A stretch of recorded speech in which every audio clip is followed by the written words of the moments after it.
Ever think about how a guy from like over 2,000 years ago, someone who never even wrote anything down himself, still gets us so riled up? Yeah, it's pretty wild, right? We're still arguing about his ideas, Hmm. trying to learn from him, and even his death, the way it all went down. It just keeps raising these questions about, like, what justice really is. Definitely makes you think. Okay, so, ready to dive in. Today we're going deep, deep into the world of Socrates. Big one? Huge.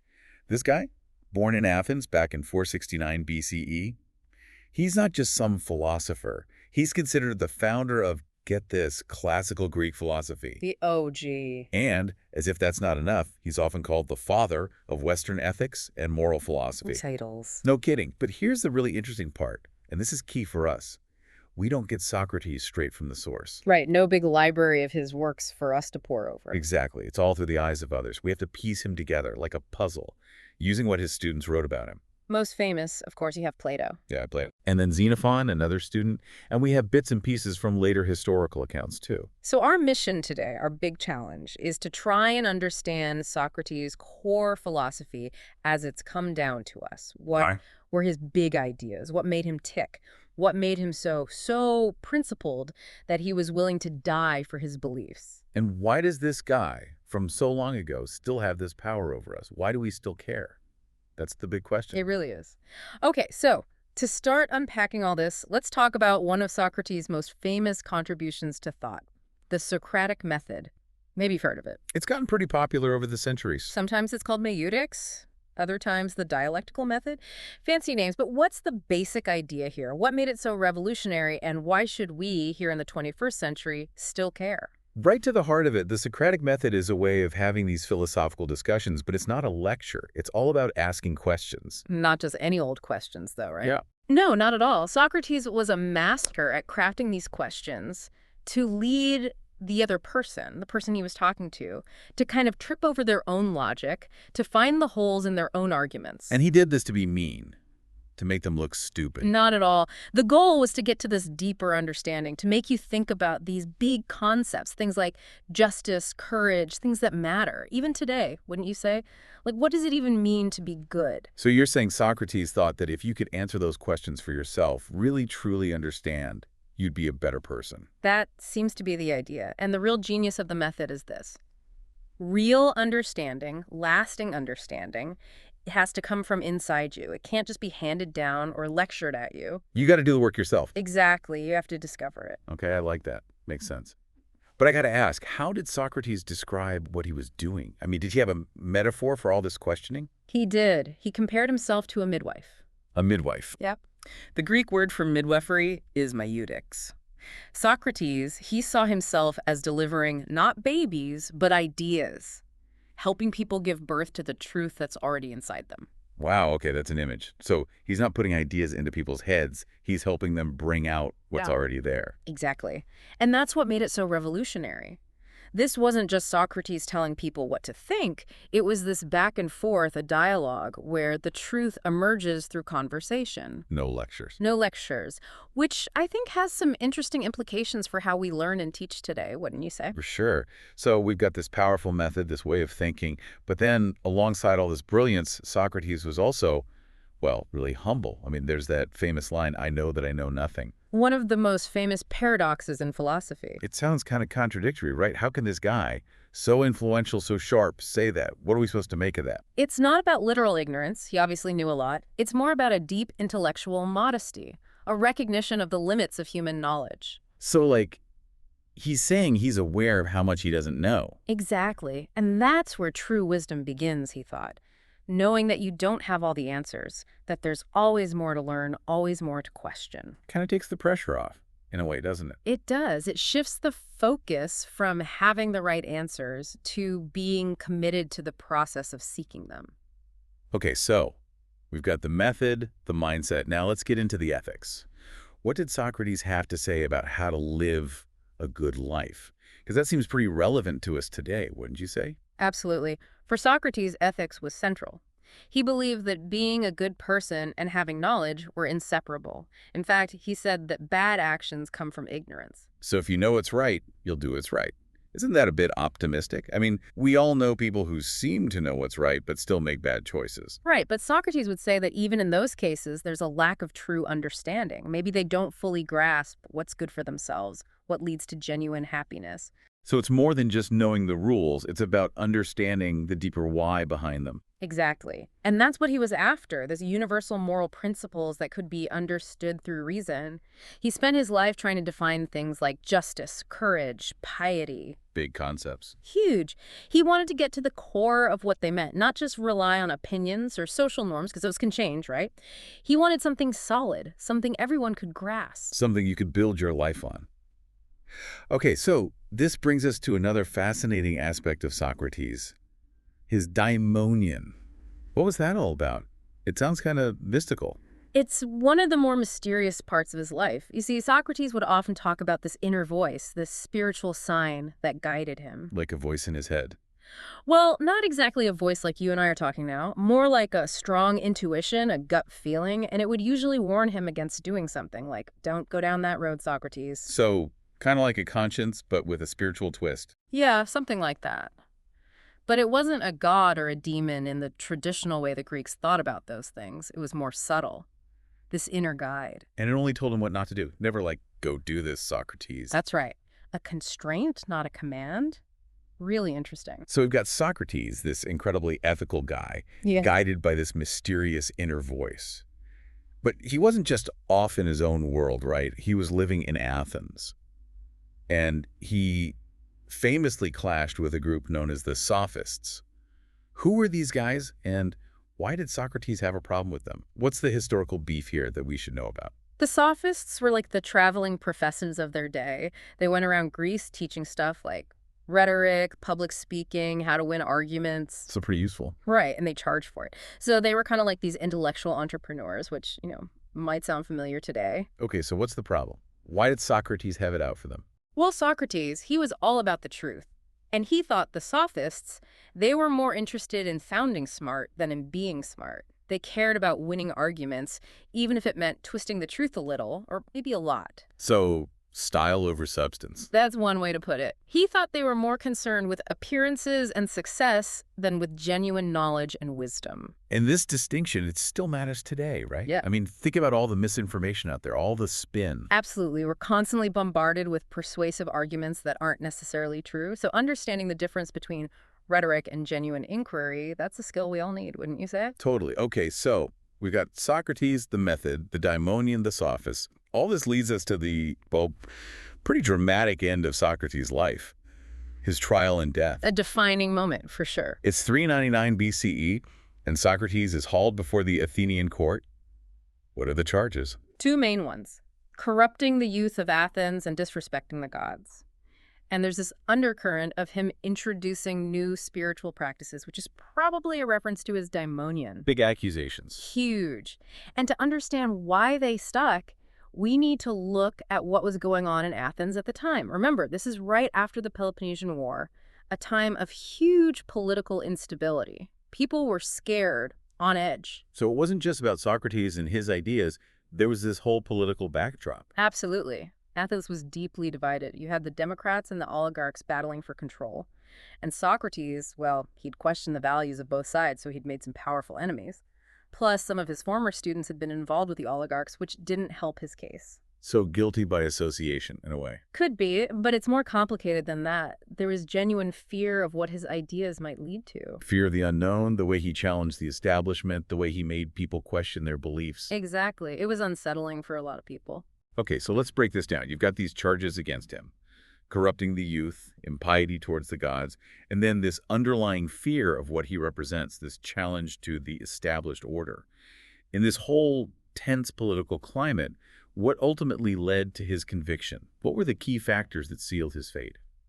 Well, there was definitely political maneuvering going on. Some powerful people saw Socrates as a threat, and this was their chance to get rid of him. But it wasn't just that. There was also this widespread distrust of him among ordinary people. His whole method, that relentless questioning, it made some people feel, well, stupid, exposed. It threatened their sense of certainty. It poked holes in their worldview. Exactly. And that's never comfortable. Plus, there was this underlying anxiety about change. Socrates was pushing people to think differently, to question their traditions, their beliefs, even their gods. And that can be scary for a society, Mhm. especially one that's already going through a Sounds crisis. like, don't rock the boat, Socrates. Things are already shaky enough. Yeah. Exactly. And all this came together to create this climate of fear and suspicion that made it possible to condemn him. So he's found guilty. What happens next? Did he try to appeal? He had chances. He could have said, okay, I was wrong, or even tried to escape, but he didn't. He believed that would be betraying everything he stood for. Wow. Talk about principles. He chose to accept the death penalty rather than compromise his beliefs. And how did he die? He was given hemlock, a poison. Accounts say he was calm, dignified right up to the end. Even spent his last hours discussing philosophy with his students. It's a powerful image, isn't it? Dying for what you believe in. Incredibly powerful, and it's part of what makes his story so enduring. So we've got this man, incredibly influential, yet he never wrote a single word. How did his ideas spread so far and wide? How did they reach us today? Right, because we're still talking about him. It's mainly thanks to his students, especially Plato. Plato wrote these dialogues where Socrates is the main character. They cover all sorts of philosophical topics. So Plato's work became like a platform for Socrates' ideas. Exactly. Those dialogues, they became foundational texts of Western philosophy. Through Plato, Socrates' teachings influenced everything from ethics to politics to the study of knowledge itself. So Plato was kind of like Socrates' scribe. He made sure his legacy lived on. That's a good way to put it. So this brings us back to that big question. If Socrates was this shining example of morality, this truth seeker, why was he condemned to death? I mean, what does that tell us about the world, both back then and now? It's one of those paradoxes that never really goes away. Why do societies sometimes turn on the people who are trying to make things better? It's something we still struggle with today. It's like we need these people, these truth tellers, these moral compasses, but then we sometimes punish them for it. It's a human problem for sure. Okay, so let's unpack this a bit. Why was Socrates condemned? We've touched on the charges, the political context, but what were the deeper factors that really led to his downfall? The charges themselves, corrupting the youth, disrespecting the gods, those were really just the surface. The real issue was that Socrates was seen as a threat to the established order. He challenged everything, made people uncomfortable, You rocked the boat. big time. And remember, Athens was already going through this huge crisis after losing the war. People were looking for someone to blame, someone to scapegoat. And Socrates, with his unconventional ideas and his habit of questioning everything, he became an easy target, So they needed someone to blame, and he fit the bill. unfortunately. And there was this fear, right, fear of change, fear of new ideas. Socrates was asking people to rethink everything they believed in, and that's terrifying for some. Especially when the world already feels like it's falling apart. Exactly. And then on top of all that, you had these political factions using the situation to their advantage. Some people saw an opportunity to get rid of a rival, someone who had criticized their ideas. So a mix of genuine fear, political maneuvering, and just plain old opportunism. A recipe for disaster, unfortunately. And the tragic thing is, this pattern repeats itself throughout history, doesn't it?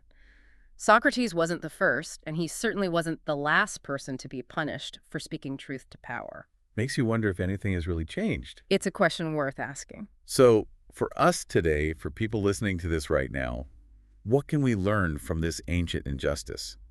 How can we apply the lessons of Socrates' condemnation to our own world, to our own lives? I think one big takeaway is that being right, being moral, being good, it's not always enough to protect you. That's kind of a tough pill to swallow, isn't it? It is. Socrates' story shows us that those who challenge the status quo, who push for change, they often pay a price. But it also shows us that their courage, their willingness to stand up for what they believe in, it can inspire others, even centuries later. So even though he was condemned, even though he died, his ideas lived on. They changed the world. Exactly. And I think that's a message of hope, even in the face of all the injustice and the darkness. Okay, so this brings us to a question that one of our listeners raised. They asked, are people like Socrates, those who champion goodness, are they destined to be sacrificial lambs? It's a profound question, and it gets at the heart of why it's so hard to change the world for the better. Why does the status quo, even when it's messed up, even when it's causing harm, why does it seem so resistant to change? It's a huge question. Mm. What do you think? Why is the status quo so powerful, so sticky? Well, I think it's a few things, and they're all connected. First, there's just this basic human need for security, for predictability. We like knowing what to expect. Change is scary, even if it's for the better, because it means leaving our comfort zone. Right, it's like better the devil you know. Exactly. And then you add to that this tendency towards conformity or social creatures, right? We Yeah. want to fit in, be part of the group. So it's easier to go along with the crowd, even if we have doubts, than to risk being ostracized for thinking differently. It's easier to just keep your head down. Unfortunately, it often is. And then, of course, you have the people in power, the ones who benefit from the way things are. They're going to do everything they can to protect the status quo because it serves their interests. And they often have the resources to do it, right? Mhm. Money, influence, access to media. Exactly. They can control the narrative, make it seem like change is dangerous, that the people pushing for change are the enemy, and that plays on people's fear, their uncertainty. It's a powerful combination. So it's not just about one thing. It's about this whole system that's designed to maintain itself, to protect the status quo at all costs. That's a good way to put it. It's like this machine with all these interlocking parts, and it takes a lot of force, a lot of courage to even try to disrupt it. So if we accept that this is how the world works, that the deck is kind of stacked against those who try to make things better, what hope is there? Why even bother? Well, I think that's where the story of Socrates becomes so important. He shows us that even though it's hard, even though it might cost you everything, it's still worth fighting for what you believe in. Because even if you lose, your ideas can still live on. They can still inspire others. Exactly. And sometimes that's all it takes. One person, one idea can spark a movement that changes the world. It might not happen overnight. It might not even happen in your lifetime, but it can happen. So even if the status quo seems invincible, it's not. It can be challenged. It can be changed. Absolutely. And I think that's the message we need to hold on to, especially in times like these when things feel so uncertain, so divided. Okay, so this listener who asked that question about sacrificial lambs, they also had this interesting idea. They called it the theory of opposing egregores, almost like two opposing forces shaping the world. I remember that comment. It was very thought-provoking. They talked about a smaller egregore representing those who are trying to create a more just and harmonious world. You know, the people who are fighting for what's right, even when it's hard. Right. And on the other side, they describe this larger, more powerful egregore representing those who are invested in maintaining the status quo, often for their own benefit. So like two different streams of energy, two different sets of intentions, kind of battling it out on this global stage. What do you make of that idea? I think it's a really compelling way to visualize the forces at play in the world. You have this smaller group, maybe less visible, but driven by a deep sense of purpose, a desire to make things better. And then you have this larger, more established group, often entrenched in power, who are resistant to change. It's a dynamic that we see playing out throughout history. So how does the smaller egregore, the one fighting for good, how do they stand a chance against this larger, more powerful force? It's a tough battle, no doubt. But I think there are a few things that can tip the scales. First, there's the power of example. When people see others living their values, taking risks for what they believe in, it can be incredibly inspiring. It's contagious. It is. It shows that another way is possible. And then there's the power of collaboration. When people come together, when they unite around a shared vision, they can amplify their impact exponentially. Think about social movements throughout history. They start with a small group of people, but they grow, they gain momentum, and eventually they can force those in power to listen. So there's strength in numbers, even if those numbers are small at first. Absolutely. And I think that's where the power of ideas comes in. Ideas can spread, they can take root in people's hearts and minds, and they can eventually change the world. It might take time, it might take generations, but it can happen. So even if the status quo seems immovable, even if those in power seem invincible, it's not a hopeless situation. Not at all. The fight for a better world is never truly over. It's a constant struggle, but it's a struggle worth having. Okay, so final question, and it's a big one. What happens if people like Socrates stop being born? What if those who embody goodness, those who fight for truth and justice, what if they just disappear? What would the world look like then? It's a chilling thought, isn't it? A world without those who challenge the status quo, who push us to be better. Yeah, it's kind of a nightmare scenario. I think we'd see a gradual erosion of everything that makes civilization possible. Values like compassion, empathy, justice, those would start to fade away. Because no one would be there to remind us of their importance. Exactly. And without those values, without that moral compass, society would descend into chaos. It would be a world ruled by self-interest, greed, and fear. And progress would halt? Absolutely. Innovation, creativity, those things come from people who are willing to question the way things are, to think differently. Without those people, we'd be stuck in a rut, unable to solve the problems facing humanity. And the divisions within society would probably deepen. For sure. Without those who are willing to bridge the divides, to foster dialogue and understanding, we'd just become more and more polarized. It's like the glue that holds society together would just dissolve. Exactly. And eventually, the whole thing would fall apart. It's a sobering thought. But it also makes the work of those who are fighting for a better world seem even more important, wouldn't you say? Absolutely. Every act of kindness, every effort to make a difference, every voice raised against injustice, it all matters. So even though it's hard, even though it can feel like an uphill battle, it's a battle worth fighting. Always. And I think Socrates would agree. He said, "The greatest slave is one who is ruled by his own ego desires." So if we want to be truly free, we have to resist the temptation to just look out for ourselves. We have to think about the greater good. Precisely. And that's the challenge for all of us, isn't it? To live a life that is not just about our own comfort and security, but about making the world a better place for everyone. So we've covered a lot of ground today. From the Socratic method to the trial and death of Socrates, we've explored the life and ideas of this incredibly influential figure. It's amazing how someone who lived over 2,000 years ago can still speak to us so directly. It really is. His questions, his commitment to truth and justice, they're still relevant, maybe even more so today than ever. And his story reminds us that the fight for a better world is never truly over. It's a fight that each of us has to take up in our own way. So as we wrap up, I want to leave you with this thought. Yeah. The unexamined life is not worth living, and the unexamined world is not worth inheriting. Words to live by. Absolutely.